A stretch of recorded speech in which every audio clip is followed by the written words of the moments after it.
Radha Madhava Jabihari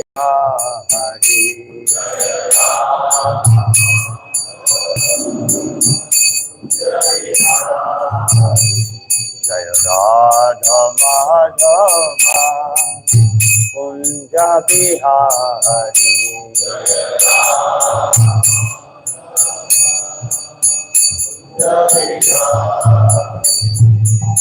Gopi Jana Vallabha Girivaradhari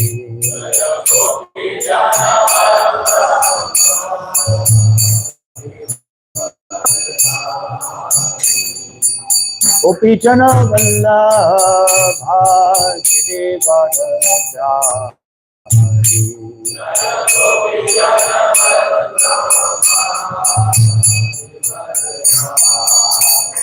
Yodanandana Bhajana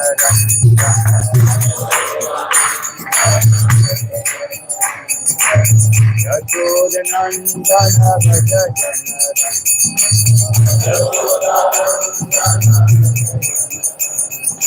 Yamuna Tira Vanachari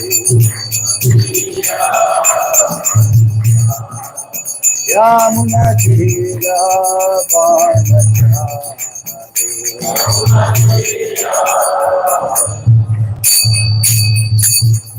Radha Madhava Kunja Bihari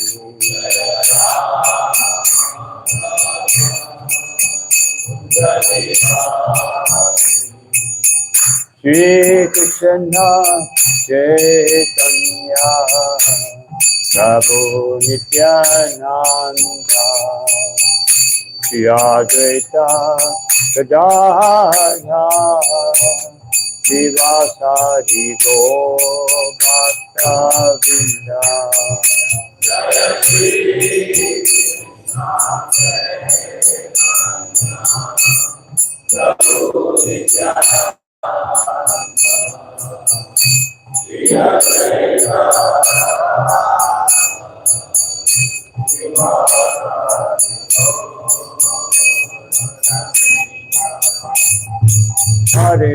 Hare Krishna, Krishna Krishna, Hare Hare, Hare Rama, Hare Rama, Rama Rama, Hare Hare, Hare Krishna, Krishna Krishna, Hare Hare. Hare Rama,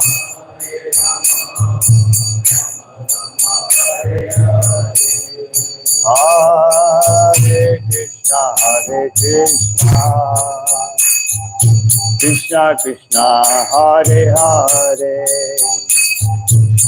Hare Rama, Hare Rama, Rama Rama, Hare Hare.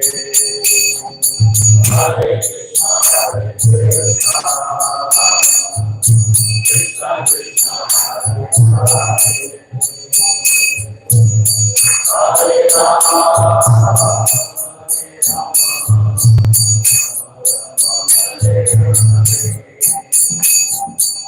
Hare Krishna, Hare Krishna, Krishna Krishna, Hare Hare, Hare Rama, Hare Rama, Rama Rama, Hare Hare, Hare Krishna, Hare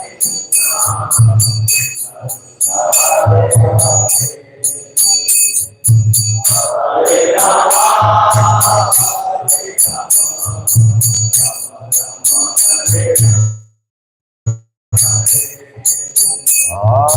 Hare Krishna, Hare Krishna, Krishna Krishna, Hare Hare, Hare Rama, Hare Rama, Rama Rama, Hare Hare,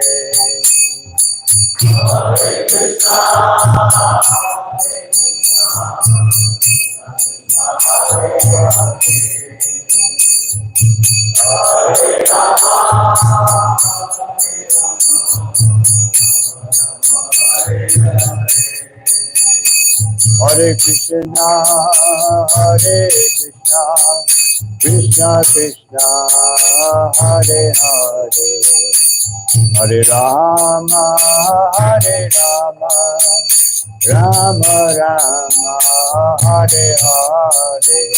Hare Krishna, Hare Krishna, Krishna Hare Rama, Hare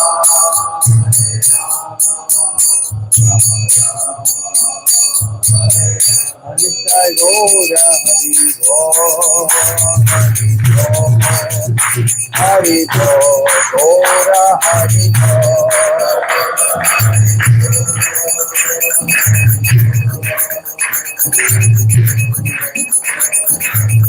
Jaya Jaya Prabhupada, Prabhupada, Prabhupada, Jaya Jaya Prabhupada.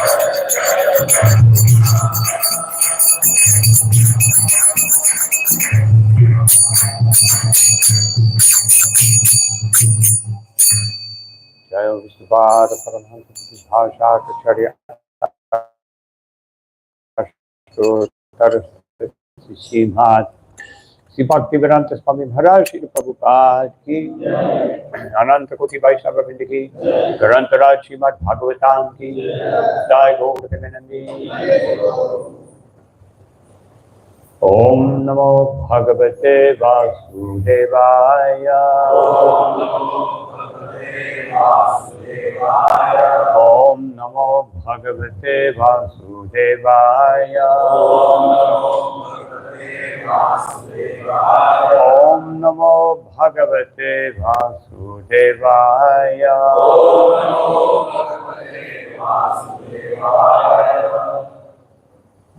Today reading from Srimad Bhagavatam, starting from verse 34 up to verse 56,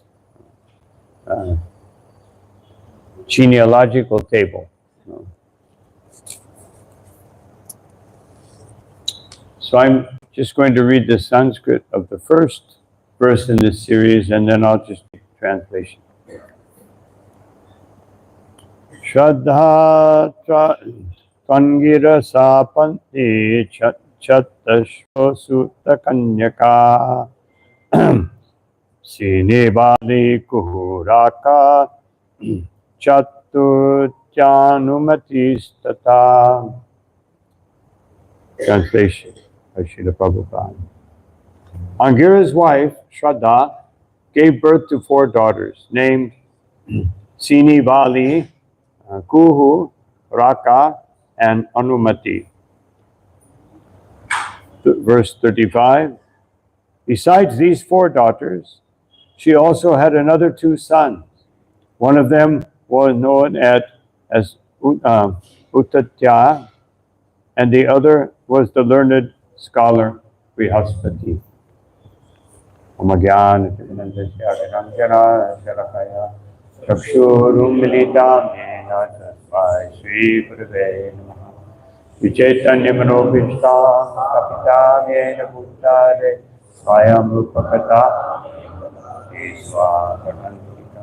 Namo Vishnu Padaya Krishna Prasaya Bhutale Srimad Bhaktivedanta Swami Maharaj. Namaste Saraswati Deve Gauravani Pracharine Nirvishesha Shunyavati Bhakti Shuddhadine. Jaya Shri Krishna Chaitanya Prabhu Nityananda Shri Advaita Radha Shivadhari Gaura Bhaktavinda. Hare Krishna, Krishna Krishna Hare Hare, Hare Rama, Rama Rama Hare Hare. So I just stopped here just to mention Brihaspati. So this shows that in previous ages there was regular communication between planets. Now we feel so advanced that we can fly from one continent to another, in a big airplane. This is, from Bhagavatam point of view, prehistoric, practically uncivilized. They had aircrafts that would travel with no air resistance through subtle airways and could go immediately to heavenly planets. No hyperspace, special imaginary, like in more modern movies, hyperspace, this and that. They were always in hyperspace. So Brihaspati, although he was born here, another thing we can understand, that it doesn't matter what your birth is. He was born of a sage, but he ended up being the spiritual master of the demigod. So,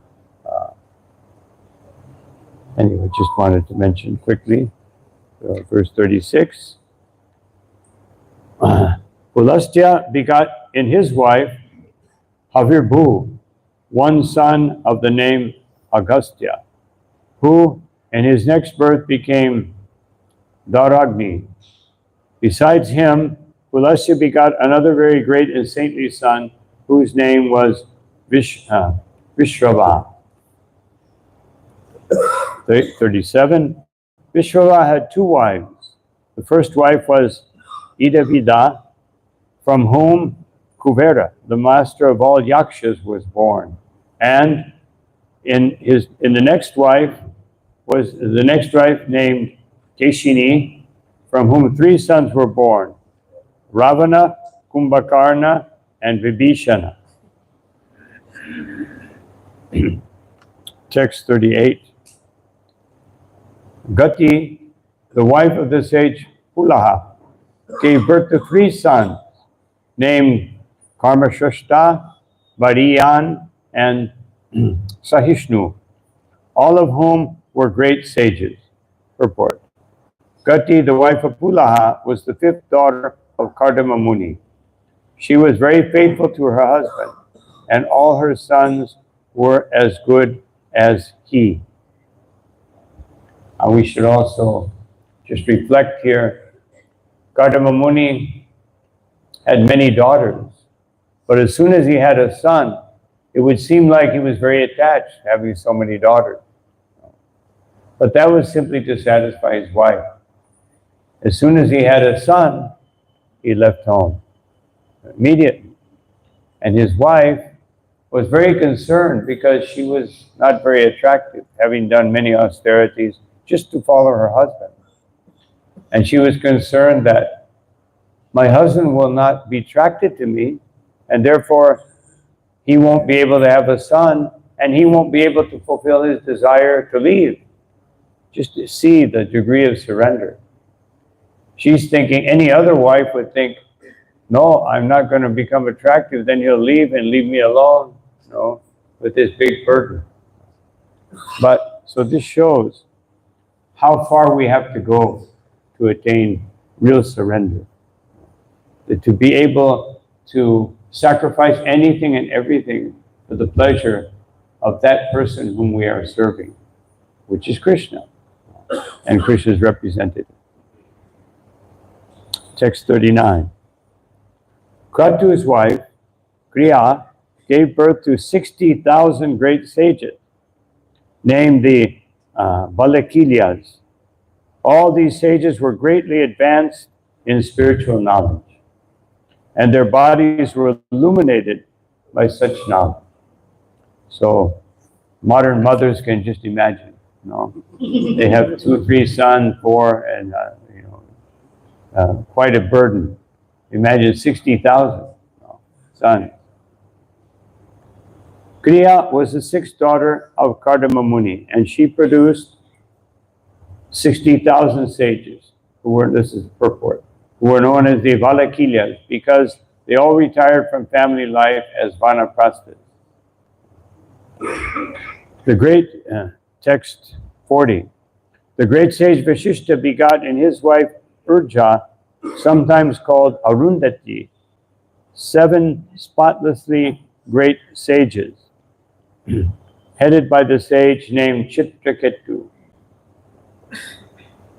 Text 41. The names of these 7 sages are as follows: Chitraketu, Surochi, Vidaja, Mitra, Urvana, Vasubhijnana, Vidyana, and Duman. Some other very competent sons were born from Vashishta's other wife. Purport. Urja, who is sometimes known as Arundhati, and was the wife of Vashishta, was the 9th daughter of Kardama Muni. Text 42. Chiti, the wife of the sage Atharva, gave birth to a son named Ashvishira by accepting the great vow called the Damcha. Now you may hear from me about the descendants of the sage Rihu. The wife of Atharva, known as Chiti, is also known as Shanti. She was the 8th daughter of Kardama Muni. Text 47. My dear Vidura, the population of the universe was thus increased by the descendants of these sages and the daughters of Kardama. Anyone who hears the descriptions of this dynasty with faith will be relieved from sinful reactions. Another of Manu's daughters, known as Prasuti, married the son of Brahma named Daksha. So also, because sometimes we wonder, why do we have to hear this? The person born from that person, born from that person, born from that person. And here is the reason. It relieves us from sinful activity. By hearing about these great persons. Who are we hearing about? Chitraketu, Ravana, great, all practically speaking, in what we just heard is some of the greatest personalities in the whole universe. So to understand their greatness, we can see who they descended from. Just like nowadays, you may read in the news or something, such and such person who is the son or daughter of so-and-so. And automatically, because their father is very famous, the person becomes famous. Just like one of the wealthiest men in India, his daughter got married, and it was big news. If it would have been there, how many other daughters got married and no news? But because it was a famous person, then. So this shows us how the lineage of great personalities is happening. Of course, this is also important because in previous ages, if you were born, generally speaking, if you were born from great parentage, you would also be a very qualified person. We can understand this even in horses, cows, dogs. They have breeding where they get a very qualified male and female, and then they have a generally speaking, qualified. Every once in a while you get a dud, someone that's not very qualified. But generally speaking, you get a very qualified animal from very high lineage animals. So then text 49 to 52. One of the remaining 2 daughters was given in charity to the Pittiloka, where she resides very amicably. And the other was given to Lord Shiva, who is the deliverer of sinful persons from material entanglement. The names of the 13 daughters of Daksha, who were given to Dharma and are Shraddha, Maitri, Daya, Shanti, Tushti, Pushti, Kriya, Unnati, Buddhi, Medha, Titiksha, Pri, and Murti. These 13 daughters produced the following sons. Shraddha gave birth to Shubha. Maitri produced Prasada. Daya gave birth to Abhaya. Shanti gave birth to Sukha. Tushti gave birth to Muda. Pushti gave birth to Smaya. Kriya gave birth to Yoga. Unnati gave birth to Dharpa. Buddhi gave birth to Artha. Medha gave birth to Smriti.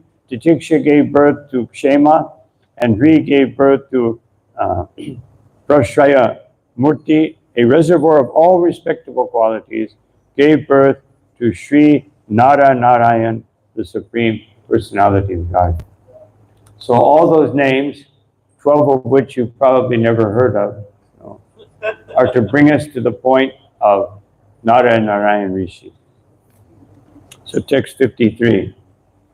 On the occasion of the appearance of Nara Narayan, the entire world was full of joy. Everyone's mind became tranquil. And thus, in all directions, the air, the rivers, and the mountains became pleasant. Text 54 and 55. In the heavenly planets, bands began to play, and they showered flowers from the sky. The pacified sages chanted Vedic prayers. The denizens of heaven, known as the Gandharvas and Kinnaras, sang. The beautiful damsels of the heavenly planets danced, and in this way, at the time of the appearance of Naranarayan, all signs of good fortune were visible.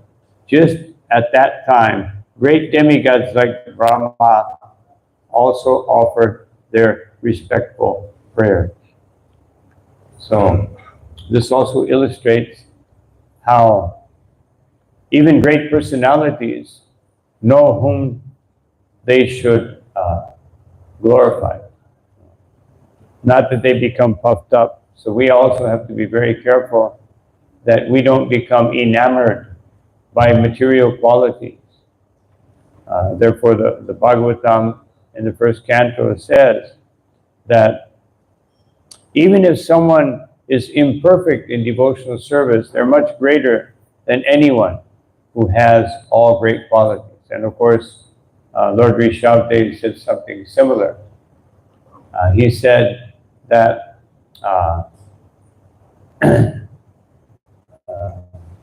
verse, I can't think of the verse right now. 5:5:12. I think it's 5:5:12. Can't think of it. Famous verse.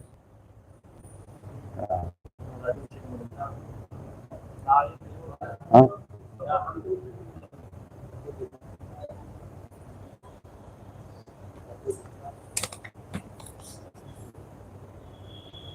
Okay.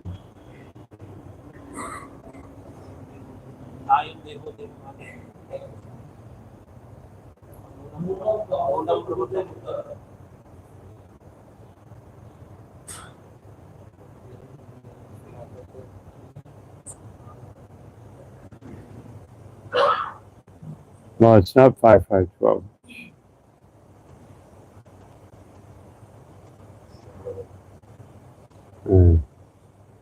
I can't remember which number it is, but anyway. Sarvar Gunai Tatra Samasate Sura. What is the first line? I can't remember. Yeah. And so, if someone performs devotional service, then they acquire the qualities of the demigod. But what's the third line?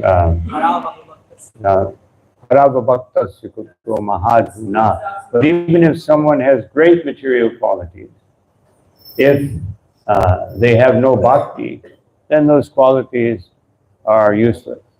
Just like sometimes we know the 26 qualities of a Vaishnava, but 25 of them anyone could have.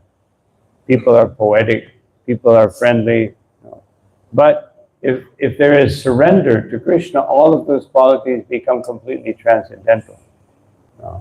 And they're found in a great Vaishnava. All of them. Just like Srila Prabhupada. He was poetic. Who Who could be more friendly than one who sacrifices everything to come and give mercy to the fallen conditioned soul? He could cook 12 preparations in 45 minutes and still clean the pots and the table. No. Not like some people, they cook and then you go in there, it looks like a big storm passed through. He let everything very wonderful. So this is Srila Prabhupada. But the main quality, the Swarup Lakshana, is surrender to Krishna. So if someone is surrendered to Krishna, Srila Prabhupada always gave his famous example that if someone, you may have so many zeros and they have no value. But if you put one before many zeros, just like all of our material qualifications ultimately are zero. But if you put one, if you put surrender to Krishna, then as many zeros you have, it becomes more valuable. So this is how we should understand. So now we will repeat this verse, verse number 56.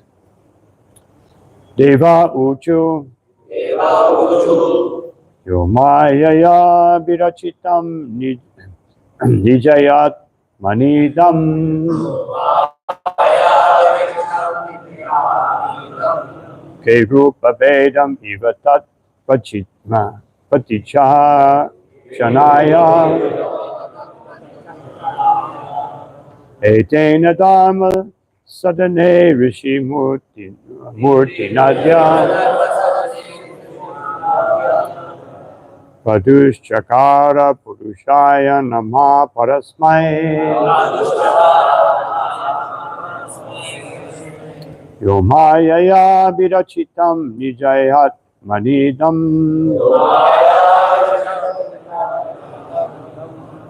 Kerupa Vedam Ivatat Paticha Krishnaya Etena Dharma Sadhane Rishi Murti Nadya Pradushchakara Purushaya Nama Parasmai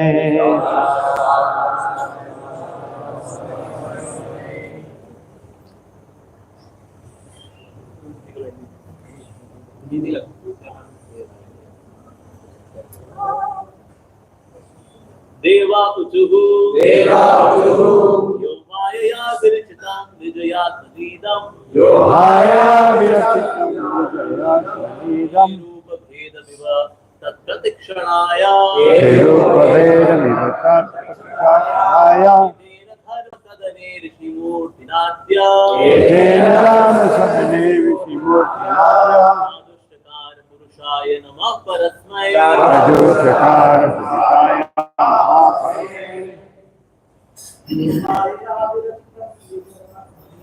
Yohaya Virachitam Vijayat Manidam Kerupa Vedam Ivatat Paticha Etena Dharma Sadhane Rishi Murti Nadya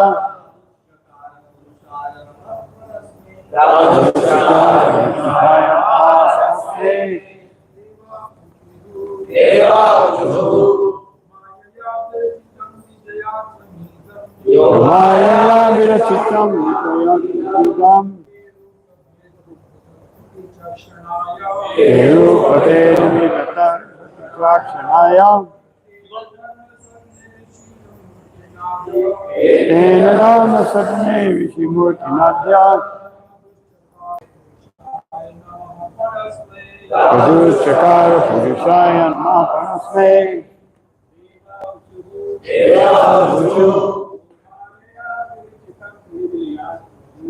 Yohaya Virachitam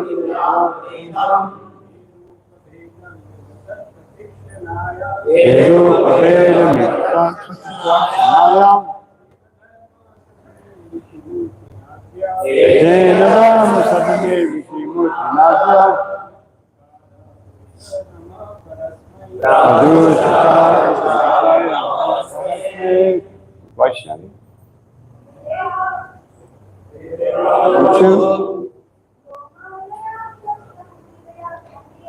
Maya Virachitam Ayam Vidyam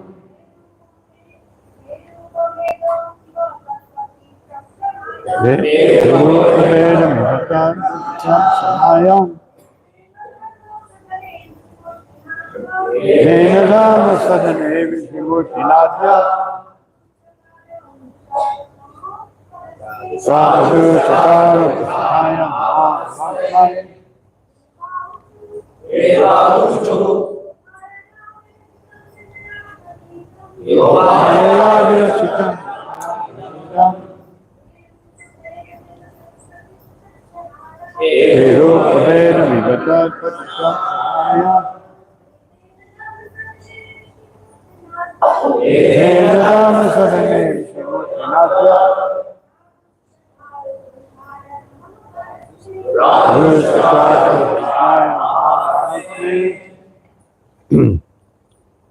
Deva, the demigod, Uchu said, Ya, who, Maya, by the external energy, Virachitam was created,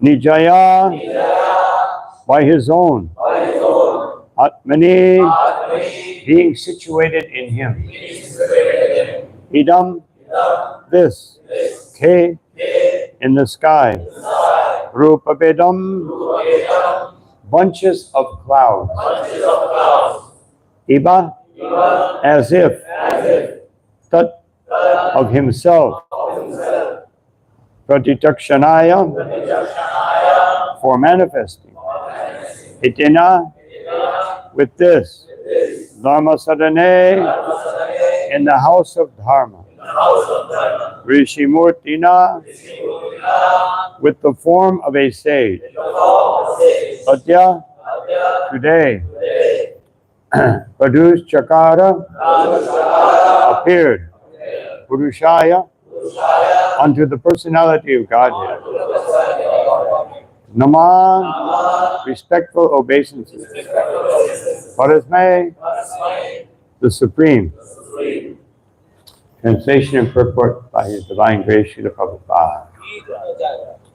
The demigods said, let us offer our respectful obeisances unto the transcendental personality of Godhead, who created as his external energy this cosmic manifestation, which is situated in him as the air and clouds are situated in space, and who has now appeared in the form of Narayan, Rishi, in the house of Dharma. Purport.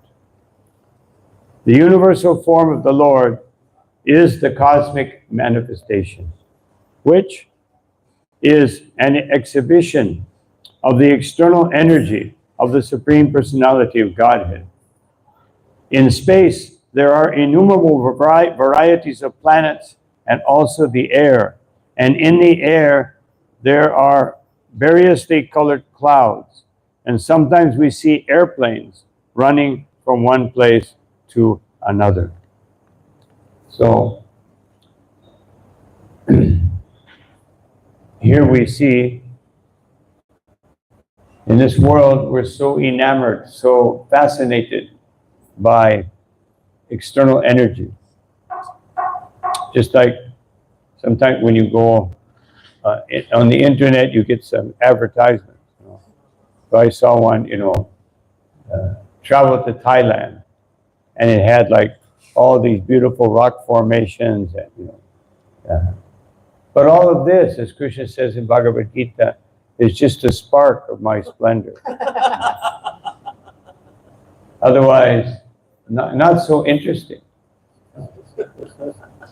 But we find the material energy very interesting. So, one time Narada Muni, he begged the Lord, I want to see your material energy. This also happened to Markandeya Rishi.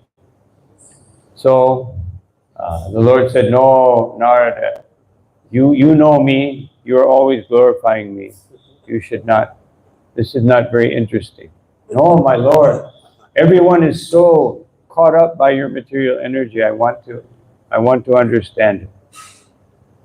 So Krishna and Narada, they were on the bank of a lake. And so Krishna told Narada, you go bathe in the lake, and when you come back, I will explain. So he went into the lake, and then all of a sudden, he came out of the lake, and it was very far from the shore, very far, and drowning. So he started yelling for help. They saw a little figure on the shore, and it was a great king. The king came into the water and pulled him out. And when he came out, he wasn't Narada, he was Naradi. He was a woman. But he couldn't remember who he was, just now he's a woman, Naradi. The king said, oh, beautiful woman, has your both sides? What has happened? And she was, oh, such a wonderful, handsome king, so strong, he saved me. So they got married. And they had 50 children. So, and then they lived very happily for some time. But then the king was getting old. So he thought, let me divide up my kingdom between my children. So he divided it up. But some of them felt like they were more qualified than others. Why am I getting a small piece? I should get at least 1/5, because I'm much more qualified than everyone else. So they began to fight, and they killed one another. All the sons died. And the queen, or Naradi, was totally distressed. She said, how can the Supreme Lord be so cruel that he has taken away all my sons? And then Krishna, in the form of a sage, came and preached to her that actually this is destiny, and everyone, karma, explained the philosophy. And she became very peaceful. So he said, so now, my dear lady, you should go bathe and forget about all this distress. So she went into the lake, and then she came out, but it was Narada. And he came up, and he saw Krishna standing, smiling. He came up to Krishna, offered his obeisance. Krishna said, have you seen something? And he said, my Lord, I don't want anything to do with your material energy. Forget about the material energy. So this cosmic manifestation, it says just like clouds. Sometimes clouds are different colors. One time I was walking on the beach with Radhanath Maharaj, and we saw some clouds. They were purple colored, very deep purple colored clouds. Neither one of us had ever seen clouds like that before. So, it looked very wonderful, very beautiful. So this is another example. But in the unlimited space, what are these clouds? And Srila Prabhupada said, and there's some airplanes passing through, just like here, we're very close to the airport, we see airplanes going overhead. So, it's very wonderful, all these big machines, all these beautiful clouds. But within the entire space, which is just part of one universe, in unlimited universes, what are these clouds? What are these airplanes? Srila Prabhupada used to say about airplanes, he said, this big piece of metal is flying in the air. It is only by Krishna's mercy. So we think, oh, great technology. But actually, technology is just Krishna's mercy. Some form of either mystical or external intelligence, or mystical intelligence. By external intelligence, we make metal airplanes. By mystical intelligence, they make beautiful flower airplanes. So which is better? Metal airplane, which falls from the sky sometimes, or a flower airplane, which never falls from the sky. So whose technology is better? So Srila Prabhupada continues. The entire cosmic manifestation is full of variety. But actually that variety is a manifestation of the external energy of the Supreme Lord. And that energy is situated in Him. So, Nara Narayan Rishi is the two people. Actually, it's Krishna and Arjuna, in a austere, doing their austerity lila. We do austerity, but it is not lila. No. It is forced upon us. But they're doing austerity lila. They're blissful. Krishna is blissful. He comes in the form of Lord Chaitanya. He sleeps on the floor. Even sometimes Govinda would make a nice straw. He was thinking the Lord would push it away and sleep on the floor. Sometimes Jagadananda brought beautiful fragrant oils for the Lord. And he said, Jagadananda, what is the use of this oil? I'm a sannyasi, I can't use this. So Jagadananda became very angry and broke all the pots. And then the Lord, Jagadananda had a fiery attitude. He's actually Satyabhama. So he has that fiery attitude. So Lord Chaitanya pacified him, accepted some other gifts from him. So Lord Chaitanya, the Lord, He enjoys this austerity. It's His lila. But we are not, it's not our lila. But if we accept austerity for the pleasure of Krishna, then it also becomes very pleasurable. Just like any mother goes through childbirth and raising small children, sometimes they urinate on her, sometimes they pass stool on her, and she's not objecting. She's not thinking, oh, this child urinating on me, I'm going to give him away to someone else. Not respectful. No. So austerity, when it's offered to Krishna, becomes very wonderful. Even just a mother's love, what to speak of loving Krishna. How everything in our life becomes very wonderful. If we can accept it, tatein kampam sumikshamana. If we can simply accept it as the Lord's mercy.